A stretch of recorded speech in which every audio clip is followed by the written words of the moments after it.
This week, Sheriff Joe Arpaio was pardoned. For years in Arizona, he and his sheriff pulled over Hispanics on suspicion of looking foreign.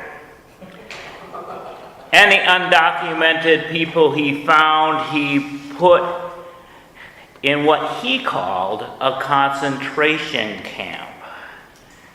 And I heard on the radio just this morning that there was a study done on the efficiency of the Arizona Sheriff's Office during his tenure, and officers were actually diverted from the rape crisis thing onto immigration, and the amount of rape cases that were unsolved increased because they were busy catching foreigners. And they put them in Tent City. It was a holding pen of tents in the desert where he made people wear pink underwear. And they were held with limited access to lawyers and families until an overworked immigration system processed them. They lived in the desert, in tents, where in the summer the temperature rose above 120 degrees, and in the winter below freezing at night. And these people were not entitled to habeas corpus and the general things that were allowed by our Constitution because they were not citizens. And they lived in this foggy area of U.S. law. And it took a long time for him to actually be convicted of violating the Constitution.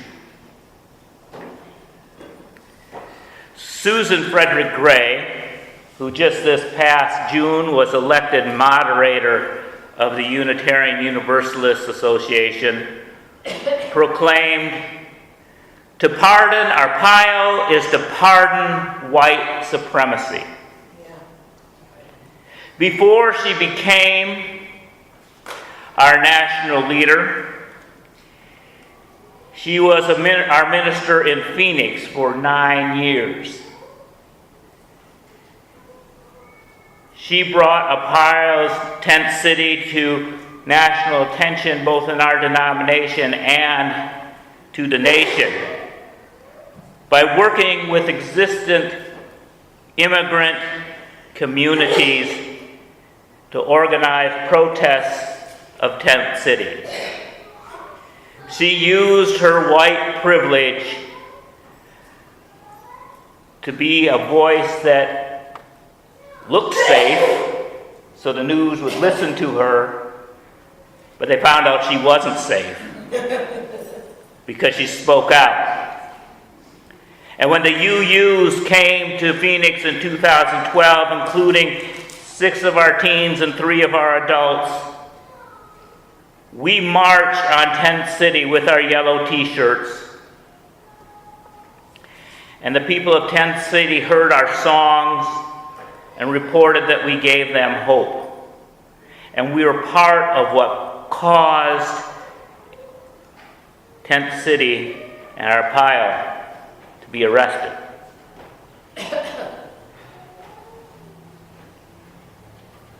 But this week, he was pardoned.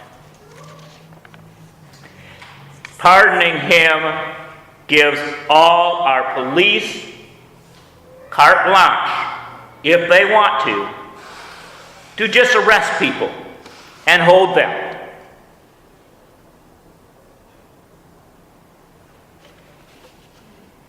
We have now entered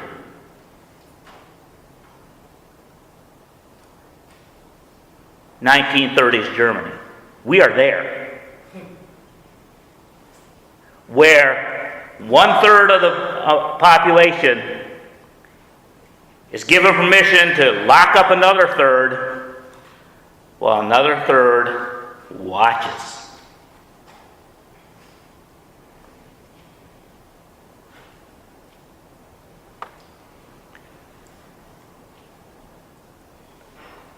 Joe Arpaio was born in 1932 in Massachusetts. His parents were from Macedonia, Italy. Perhaps they escaped fascism. Howard Fineman writes in his book, 13 American Arguments, beginning in 1921, the United States essentially shuttered its ports to all except for a trickle of Teutonic places such as England, Scotland, Ireland, and Germany. Last week when I talked about the Klan and the white supremacy in Indiana, that whole movement of anti-Catholicism was a major part of it in the 1920s, and it had policy results. And Italians were not considered white people in those days. So I imagine in Joe Arpaio's consciousness was his struggle to become white in America and being dang sure that nobody else got that privilege. I can only imagine. I don't live inside the man's head.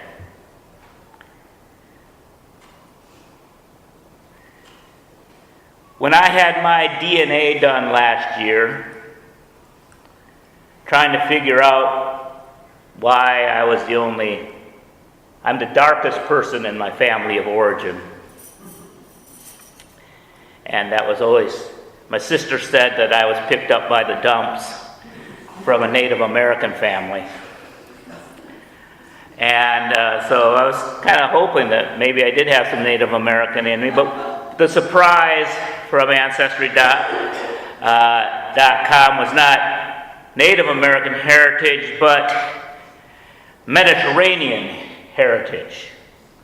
Now, there's no oral history in my family of Spaniards, Italians, or Greeks, so I know that some great-grandparent managed to pass for white and become American. What is a real American? This has been a question since our founding. Feynman writes that 7 of 39 men in Philadelphia who signed the Constitution were foreign-born, as were 1/10 of the first Congress and 1/3 of the first Supreme Court. He quotes Ben Franklin, who Gail and I named our son Benjamin after Benjamin Franklin and Benjamin Rush because they founded the first anti-slavery society in America in 1776. But Ben Franklin had a big problem with the Germans because their swarthy character and their authoritarian nature was probably going to destroy America. And in the Constitution, they did put a proviso enshrined into law that the President of the United States had to be born in the United States. In 2008, there were 2 candidates for president. One was born in Panama, and one was born in Hawaii. And there was a big controversy about the birthplace of one of them. How could somebody born in an American state possibly be president? Because his father happened to be Kenyan, and maybe secretly he was born in Kenya, and they then managed to get a birth announcement in a Hawaiian newspaper just in case he might want to run for president 50 years later.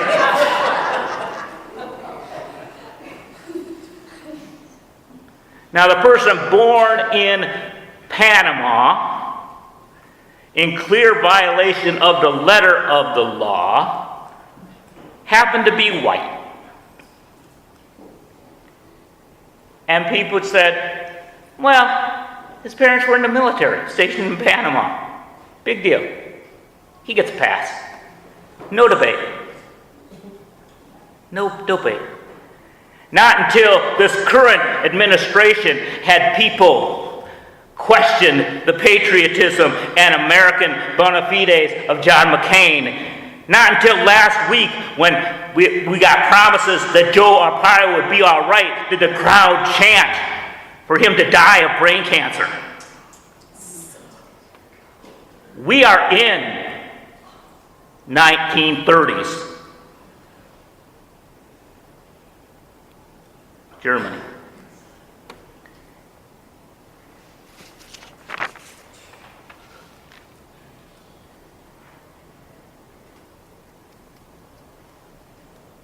This is usually in a sermon where I've done my internet searches and pull up lots of statistics to prove my point, because I know I'm talking to Unitarian Universalists who think a lot and like to have research to back up a point.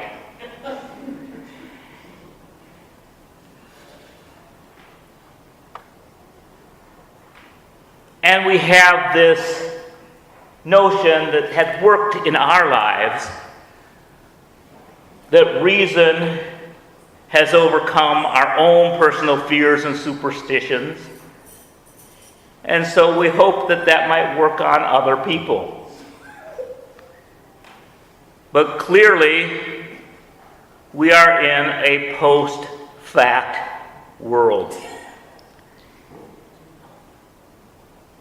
And so I'm going to talk about the emotional reasons, the emotional facts of why I personally like immigration. Well, first and foremost, it was immigrant doctors, an immigrant cardiologist, and an immigrant pulmonologist, both happening to be Muslims, who saved my wife's life 4 years ago. I'm glad they're here. I'm glad in a couple years ago when we were at some rally out in front of the courthouse, I get called for these lots of times. I get an email that says, show up, I show up. And we were able to point to the very man who helped save my wife's life at an immigrants rally. So the people in the crowd would know that this person is a part of our community and he's saving lives every day.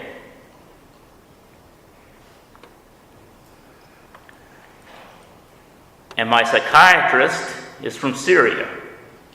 And all of you should give thanks for that.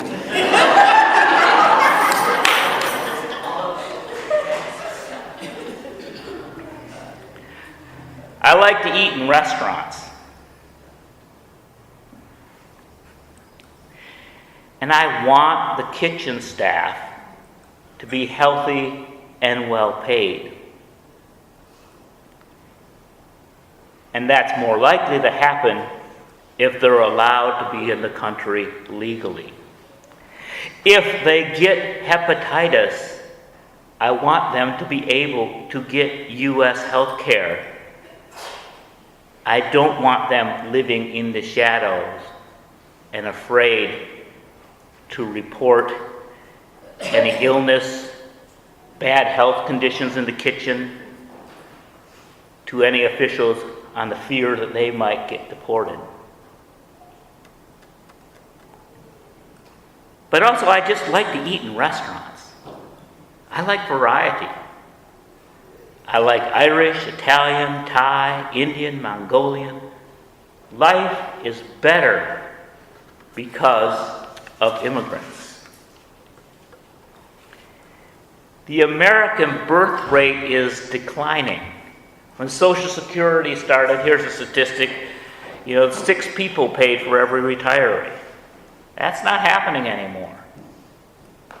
We need to replace our declining birth rate with people to make Social Security viable, to have more people paying in.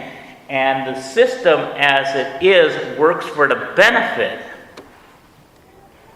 of people in the trades like construction who pick up workers, pay them under the table, or don't pay them because they know if they don't pay their workers, they won't report them.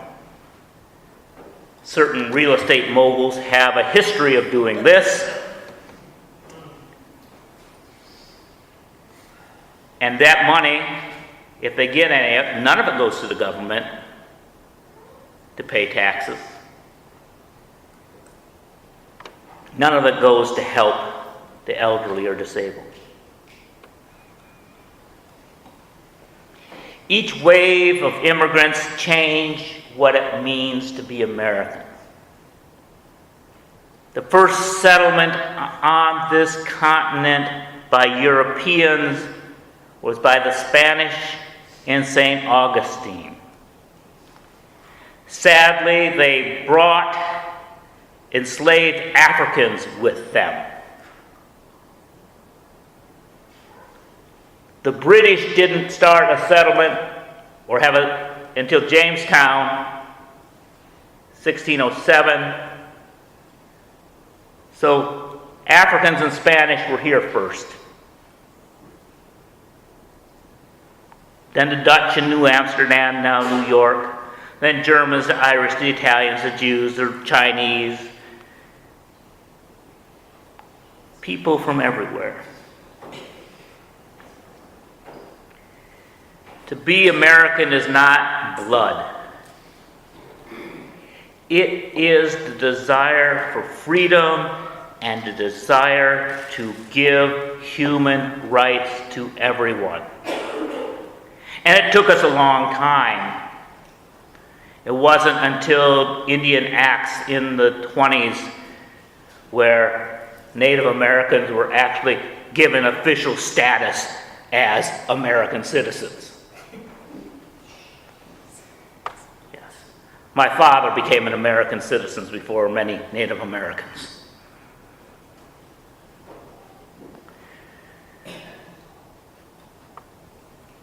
But we need to figure out a way to resist this current movement.